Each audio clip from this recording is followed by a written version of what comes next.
প্রিয় নবী মেয়েদেরকে বিশেষ করে কন্যা সন্তানদেরকে কতটা ভালোবাসতেন একটু আলাদাভাবে আমরা আলোচনা করতে চাই। وإذا بشر أحدهم بالأنثى ظل وجهه مسودا وهو كظيم।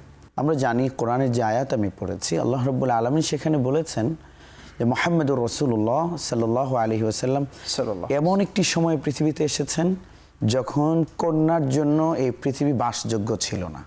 কন্যার জন্ম হলে তারা বুকে কপালে চাপড়াতো, তারা কন্যাদেরকে জীবন্ত গেড়ে দিত। সেই সময়ে পৃথিবীবাসীর কাছে মুহাম্মদুর রাসূলুল্লাহ তুলে ধরেছেন যে একটি কন্যা কতটা আদরের পাত্র হতে পারে। রাসূলুল্লাহ সাল্লাল্লাহু আলাইহি ওয়াসাল্লামের চারজন কন্যা ছিলেন। এই চারজন কন্যাকে তিনি লালন পালন করেছেন প্র্যাকটিক্যালি।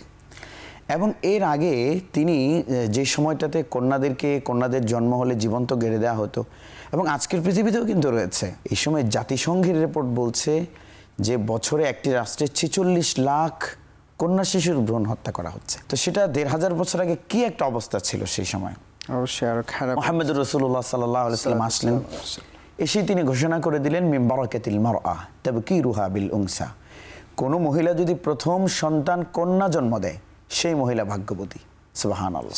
কেউ যদি দুজন কন্যাকে লালন পালন করে আর দুই কন্যাকে প্রাপ্তবয়স্ক হওয়া পর্যন্ত আদর, স্নেহ, শিক্ষা, তরবিয়ত সব কিছু যদি তাকে দেয়, তাহলে রাসূলুল্লাহ সাল্লাল্লাহু আলাইহি ওয়াসাল্লাম দুটো আঙুল একসাথে করে বলেছেন যে আমার এই দুই আঙুল যেমন কাছাকাছি আছে, দুই কন্যাকে লালন পালনকারী পিতা আমার সাথে তেমনই জান্নাতে কাছাকাছি থাকবে। একের পর এক 3টি কন্যা হবার পর রাসূলুল্লাহ সাল্লাল্লাহু আলাইহি ওয়াসাল্লাম বলেছেন এই 3 কন্যা হাসরের ময়দানে এই বাবা মায়ের জন্য জাহান্নামের আড়াল হয়ে দাঁড়াবে।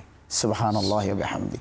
এভাবে তিনি কিন্তু মানবতাকে ইন্সপায়ার্ড করলেন যে তুমি কন্যাকে লালন পালন করো, এবং কন্যার জন্য পৃথিবীকে বাসযোগ্য করার তিনি চেষ্টা করলেন।